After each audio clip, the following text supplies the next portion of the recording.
กลับแล้วบ่อ้ายบัดนี้กลับกันเด้อเอาโดยเดินทางปลอดภัยเด้อกลับบ่ใช่ไหมถ้าลูกละตื่นก่อนพี่น้องเนาะเดินทางปลอดภัยเด้อจะได้เฮือนใหม่แหละโอ้รอขึ้นไว้รอขึ้นบ่รอขึ้นว่าซัดเป็นนี่สิได้เมียได้บาดอยากเมียบ่แล้วเฮือนเอาเมียบ่เอาตัวอยู่ผู้เดียวตัวย่านบ่นี่พี่น้องเอ้ยเฮือนหลังบ่ใหญ่นึงมาสิดังกว่านี่สิงามกว่าหมู่ได้ใหญ่กว่าหมู่เนาะโอ้งามเฮือน2ชั้นเอาแล้วมีแต่ในนั้นเด้อได้เฮือนเพิ่นเฮ็ดเฮือนชั้นแม่ก็ตั้งมุกตั้งใจเด้ผมมีใครติดตามช่วยเฮาตลอดได้เด้อตั้งมุกตั้งใจเฮ็ดให้ได้กันให้อยู่จบเดือนแล้วพี่น้องทั้งครอบครัวก็อยู่ใกล้กันในตัวเกี่ยวดีใจนำพี่น้องมีผู้ใหญ่เพิ่นช่วยตั้งแต่เด็กๆก็หลังคุณเลยก็นำอยู่บ่ถึงขนาดพี่น้องเนาะเพิ่นกินทอดไว้แท้แต่เป็นหากระตุกดินโคตรร้อคิดว่ากันเนาะแม่นข่อยเอาเมียมานำได้ข่อยจังเมื่อค่ำได้มือกองเพิ่นได้เป็นนางงามมาพี่น้องเอ้ยไปตักน้ำมาไว้ใช่บ่จับถอกเลยเนาะจับถอกเลยข่อยก็ถอกคือกันคำมีแนวจงเทลงโลดเขามีแนวจงเขาเบื่อกันแนวนึงเนาะหรือมีแนวแกงบ่น้องโอกินแกงหน่อไม้เที่ยงแม่นแหละผู้เดียวเนาะผู้ยากกินยังกินได้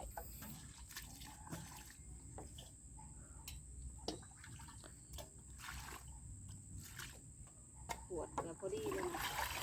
ลมมอมเนาะเบิดมืออะไรมันนี่เพิ่นเฮ็ดไข่จ้ะข่อยเห็นคือออกซ้ำอาบน้ำตลอดเพิ่นนะ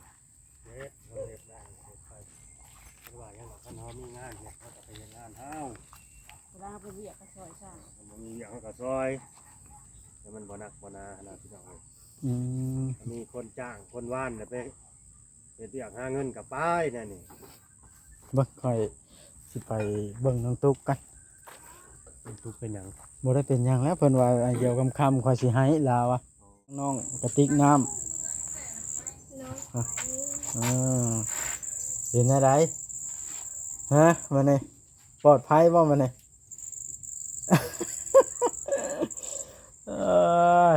ต้องกระแตประเทศอีสานนะค่ำมืดมาเบิ่งกันตอนเดินประเทศกินยังเฮ็ดกันเลยอย่าลืมกดติดตามเพื่อเป็นกำลังใจให้ผมด้วยนะครับทุกคนขอบคุณมากๆเปิดภาพขึ้นบ้านพี่น้องทางกับเปื้อนโอ้โตรอบคำคำแห้งโอ้โถ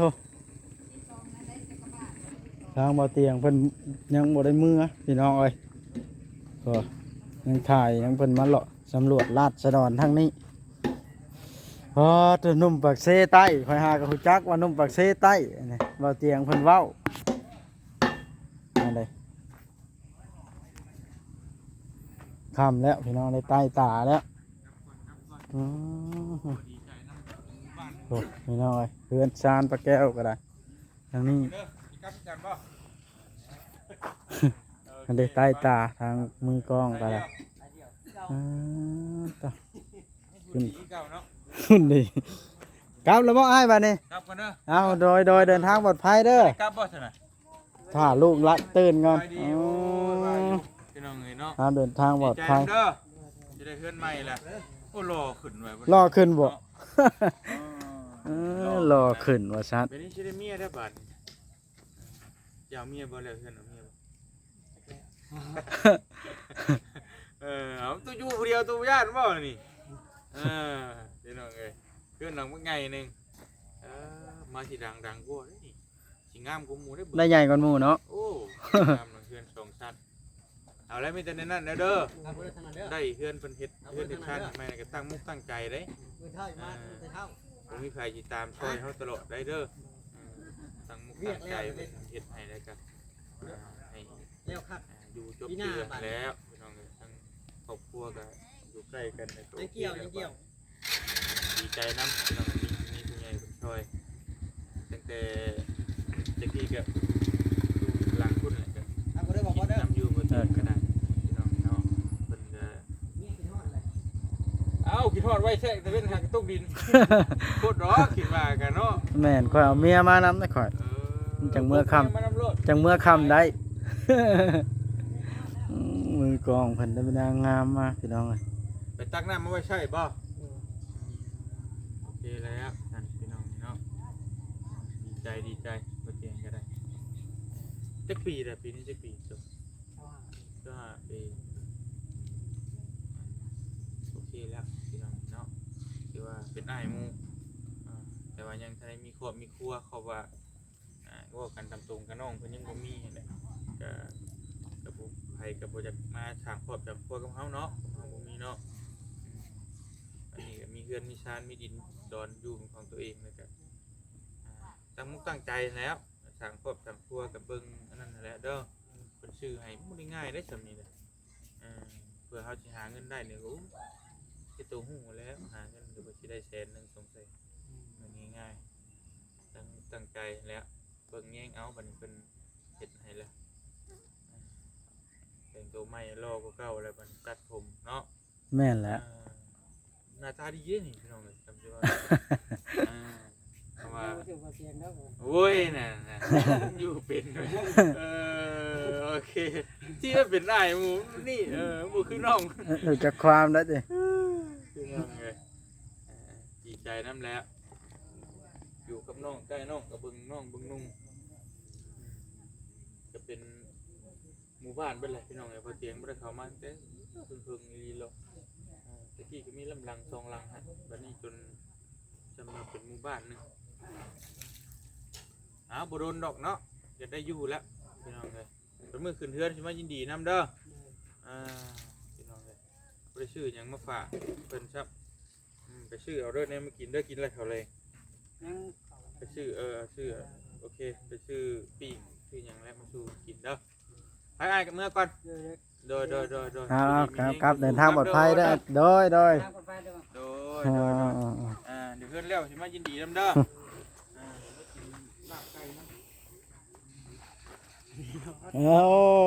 มีประธานกู้มายินดีนํก็ถือว่าเป็นโชคแล้วบัดนี้เนาะมันค่ำล่ะทางไอ้ลาวเพิ่นก็ยังบ่ได้กลับพี่น้องเอ้ยแต่สู่ซนอีหลีนี่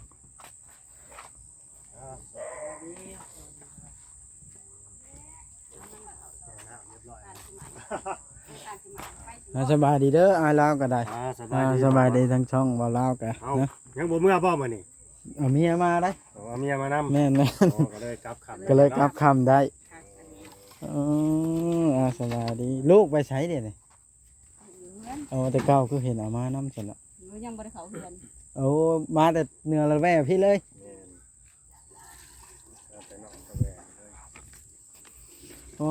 แต่พายเครื่องได้แต่ย่านลินี่สิหนึ่งข้าวต่อหนึ่งเด็กอะไรมันนี่โมเมนต์ค่ำได้ ใช้น้ำลายเพ่น โบหลายธรรมดา เขาเลี้ยวบนคือว่ายังอยู่โค้เพ่น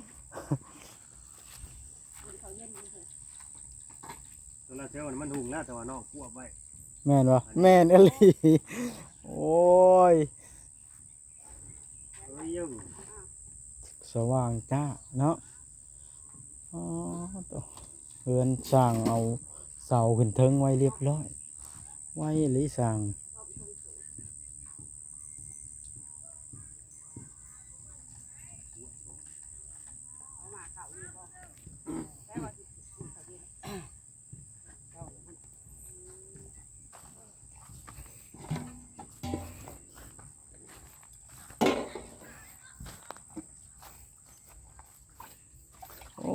มาเข้าอีก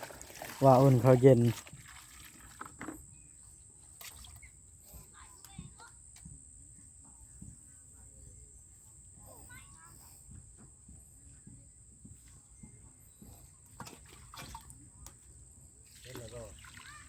ลี่บ่ เป็นระบอน เป็นแล้วแสนนั่นเลย จับถอกเลยเนาะ ก่อนจับถอกแล้ว คอยกระถอกคือกันคำมีแนวจง กระซ้ำเทลงโลด ก็มีแนวจงเขาเบื่อกันแนวนึงเนาะหรือมีแนวแกงบ่น้องโออืม กินแกงหน่อไม้เที่ยงแม่นแหละผู้เดียวเราผู้ยากกินยังกินได้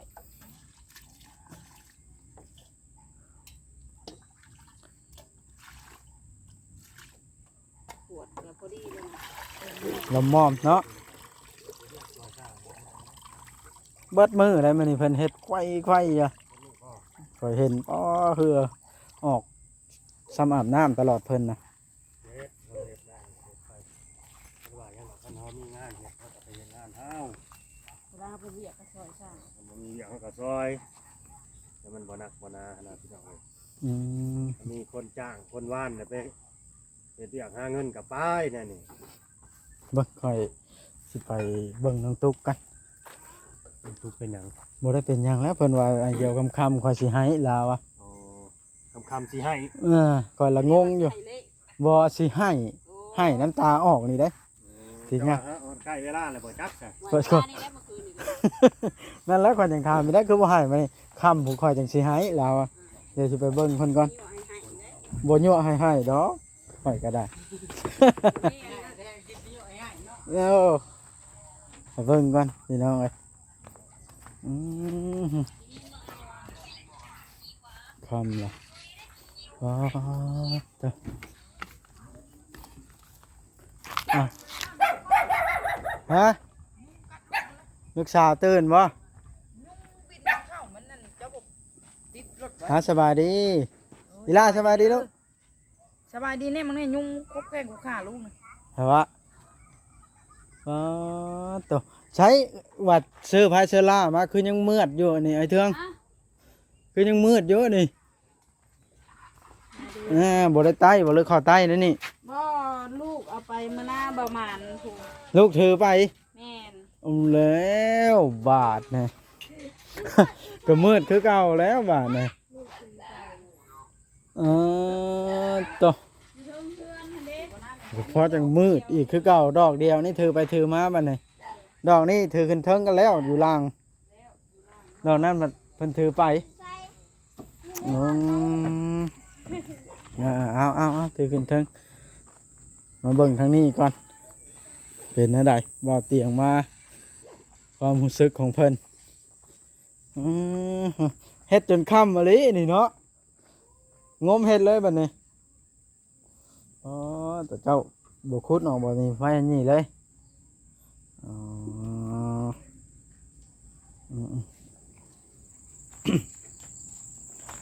มาเบิ่งทางน้องกระติกน้ำเห็นอะไรฮะมาเนี่ยปลอดภัยบ่มาเนี่ย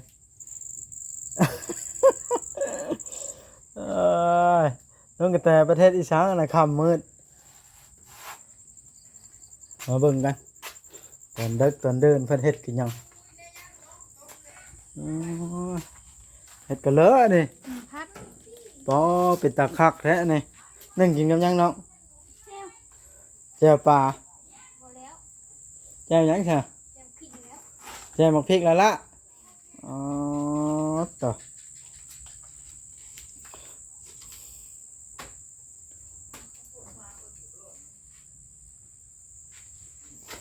เป็นจังไดบ่าวเตียงมาหารู้สึกจังไดดีใจบ่บัดนี้เพิ่นมาเยี่ยมทั้งที่ถือว่าโชคแล้วเพิ่นมามื้อนี้เนาะตั้งแต่เพิ่นหนึ่งพักไว้กินกับแจ่วปลาพี่น้องเอ้ยนั่นเด็ดปลากันเอ้าขอรู้ว่ามีปลาคือว่าเห็นอยู่นะเว้นนี่น่าจะเบิดพี่น้องเอ้ยลูกสาวมาบัดกับมานำสบายดีก่อนลูก สบายดีนี่แล้วนะคะ ตื่นนอนนะหากตื่นนอนจากรถ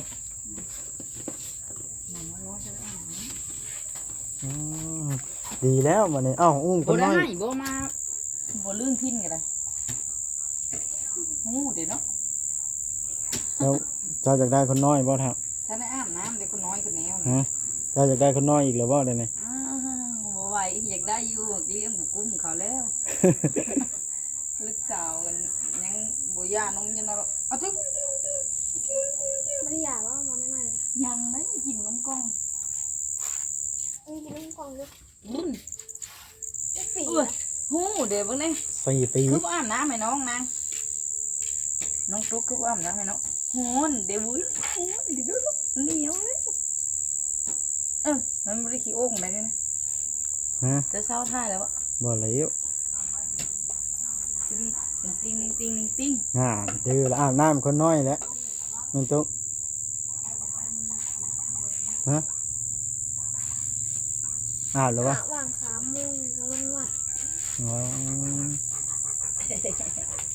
ฮะมันเดือดกันวะ เดือดกันเก็บเอาไปนะ อ้าวไล่ลงมาใช้หนี่ เก็บเครื่องมีเบิ่งไปท่ายเฮ้ย บ่แล้วไปสิทายเพิ่นอีกเหรอ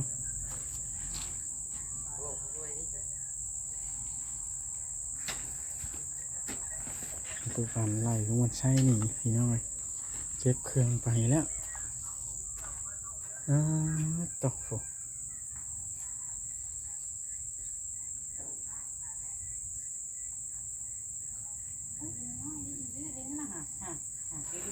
เฮ็ดได้สิติดรถได้บาดนี้เมียไปเปิดตารถไว้อยู่ใน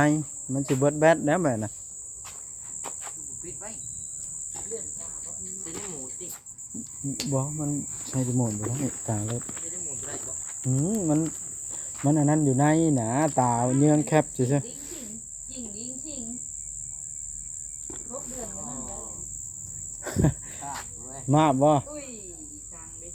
กินอีปูกินอีปูปู คันเวลาเฮาลอกแล้วมันฮู้บาดเดียวปั๊บนี่เด้ ได้ใกล้ไปแล้วมันจบเป็นยัง พุได้อยู่100 เมตร ลิงจิ้งลิงจิ้งลิงจิ้งลิงจิ้งลิงจิ้งลิงจิ้ง สวยเลย กว่า100 เมตรไกลเติบอยู่อ้าวมาเฮ็ดกับลูกเพิ่นหยังว่าน่ะ มันบ่ได้ขี้อกนะมันในหัวยิ้มอยู่ ฮะ ยิ้มอยู่ อืม ที่ได้ชุดงามแต่เทเด ตุกอาบน้ำหรือว่าจะตุก ขามุ้ง อาบแต่3 โมง ขาฟังเพี้ยอีก เลิกสิอาบอีก จริง พอจ้อยแล้วบ่มา คือเนี่ยมันบ่นอนเนาะ พอจ้อยเนาะ ทำมันคือบ่นอน เพราะว่าเรามานอนดึกแล้วเรามาแล้วบ่มา แล้วไปอยู่ใส่ ฮะ แล้วไปอยู่ใส่ขอจอย อยู่นนฉัน โดโดโดโด น้ำเสียวแล้ว อุ้ยอีน้อยนะมันน้อยเลยนี่นะ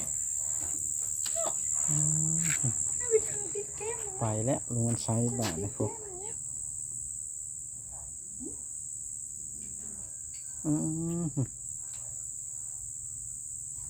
เดี๋ยวเราไปนอนใช้บาทนะเ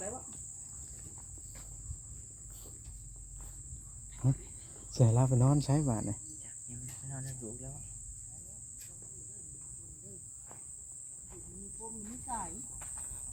เอ้าเดี๋ยวเราไปนอนใช้บาทนี่ไหมป้าปาน มันนั่นนะมันเป็นมันไม่ใช่แต่ว่ามันไปใส่ผู้จักมันเคยฟาดมาหลายๆคนอยู่เรื่องผัวเป็นมีแต่ล่าหัวหล่นเงี้ยใช่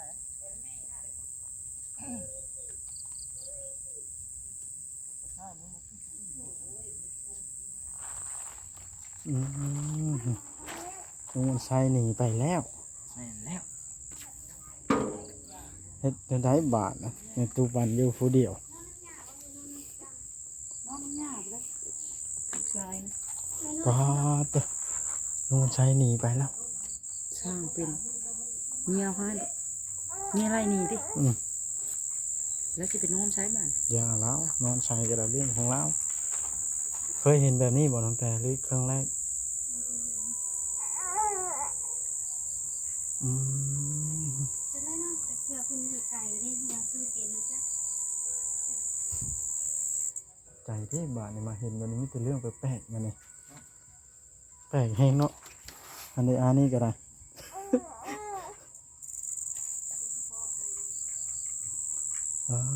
ตกเดือดแท้นี่ แม่เหลือเองเนาะบ่เนาะ พี่น้องเอาคลิปนี้ก็ได้สิได้จบคลิปลงก่อนกลับก่อนบันดิมันเดึกแล้วพี่น้องเลยโตเฮ้ยมาขึ้นรถไปกลับมันเดึกละ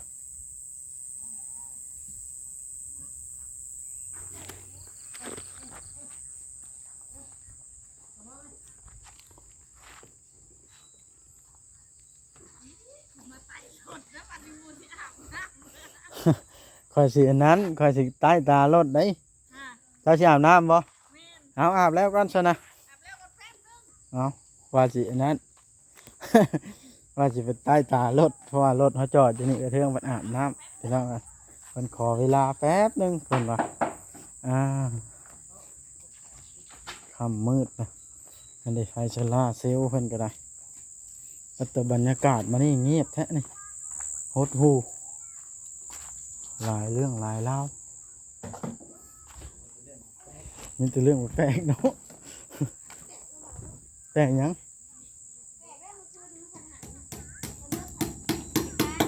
พายไปกะพายคนพอผูกแล้วบ่ได้นี่เอาเลยเด็กเป็นร้องเพลงเอาสิใต้พายเฮ็ดเลยบ่นี่ตัวเฮ็ดลึกโลโพดเบิ่งไปเยี่ยมป้าแก้วกันไปเบิ่งทางป้าแก้วกันสิกลับพี่น้องเพิ่นเฮ็ดแนวใดอยู่ตัวเพื่อนเพิ่นแจ้งได้ป้าแก้วเพื่อนเพิ่นแจ้งได้แต่ข่าวเพิ่นมีโซล่านี่จักเพิ่นไปทางใดเพิ่นก็นอนเฮือนใหม่อยู่บ่นี่ฮะค่ำมืดดึกอันนี้ได้สบายดีเด้อป้าเด้อเอาได้กกมากอีหยังมาปลูกนี่เด็กแล้วยังหาฮดหันฮดนี่อยู่เห็นอะไรนอนอยู่ไสเดี๋ยวนี้ นอนพี่เลย เดี๋ยววันยังนอนเทือนเก่าอยู่ ไปนอนนะ นอนไป สอ ไหน งคืนแล้วนอนสามมื้อนี้ ผ่านเลขเด็ดแล้ว บ่ได้พันเพียง เดี๋ยวมาแรงก่อนเนาะ แบบมันเมื่อย คอยบอกอยู่ว่าคืนที่3แม่นบ่ สามมื้อนี้ได้ 3มาแรงมื้ออื่นก่อนสิมาถามแต่เช้าเด้อคำบ่เล่ามื้ออื่นนี่แนวใดค่อยก็หายอยู่แล้ว ค่อยก็เฮงจักได้เลยจังว่าหลาย แล้วกินข้าวยังป้ามื้อนี้ ค่อยตำเครียด ตามเครียดแห้ง เครียดอันค่อยต้มเครียดน้อยอันซับปูมือได้สิหันตัวนี่ ตามแจ่วกิน ค่อยตำแจ่วกินค่อย ทิ้งนี่ค่ะ บ่ได้ดอกอันนั้นทิ้งแล้วค่อยมันได้กินข้าวผักบ้งข้าวอาผักบ้งเพื่อเขาขวดจุมันกิน อ๋อจะย่วงเอาน้ำนี่แหละ อันนี้นี่แหละ ไปซะ อันนี้แหละ ทิ้งอย่านอนใช่ นอนน้ำข่อยนี่แหละ เราว่านอนเฮือนน้อย โอ้ก็จะไปนอนน้ำเดียว อย่าแล้วเนาะ คนละมุ้งเนาะ อืม แล้วโซ่เพียงมันหักคุ้นบ่มา ขุ่นแล้วมันยังบ่ทันหึง ค่อยป้ามันนอนเลยค่อยจะนอน ใส่คือใส่เมียงเอากลับก่อนเด้อบ้านนี่ป้าแก้ว โดยเมื่อดี โดยมันเลิกแล้ว ตัวนี้ฮะ ให้เห็นให้รับให้รวย ตู้ปันก็ไล่ผัวหนีแล้วเด้ ใช่ ตู้ปันผัวเราฮุบเครื่องหนีไว้แล้วเด้ เอามัน จักเทื่อแล้วเคยเห็นบ่ เก่งกัน อย่ารู้เรื่องยืงของเขาเนาะอย่าขอยกระดาษขอยกลับกันไปโดยถึกเนี่ยได้เจ้าบ่บอกเนาะไข่ไว้ให้ยังหน้าต่างน่ะมันร้อนบ่ ขายปลาไว้หากาศเขา เอา นอนก็ขายประตูใหญ่นี่ก็ได้ เอาพี่น้องเอ้ยกลับกันเด้อบ้านในน้องๆทั้งนั้นมื้อหน้าจังพ้อกันเอากลับก่อนเอ้ยคอยกลับก่อนได้ เจ้าบ่กลับบ่ รับคือกันหั่นแหละยังบ่ได้ฮอดเฮือนอยู่นี่ ไปเทืองได้ไผเชล่ามาแล้วผัดมืดคือเก่าในหน้าเฮือนก็ได้โอ้ยบ่ลูกแล้วเอาไปหน้าไอ้หมันเหรอวะยังมืดอยู่บาทนี่บ่ได้คือเก่าได้แล้วก็ จะลืมหยัง ต้องเอามาอีกอันนึงถ้าเป็นไปได้ลูกเราเอาไปละ จะลืมหยังเฒ่า มีหยังเท่าอันนี้บ่ จะลืมอันนี้บ่ เจ้าเห็นได้ใช้ น่ะเอื้อย เมียบ่เล่ามาให้ ฮะ เกือบที่ในไทยแล้ว ลืมอยู่ท้ายรถขอบใจเด้อเอ้ยเด้อโอเคบาดในคลิปนี้สิกลับซ้ำนี้ก่อนพี่น้องเอ้ย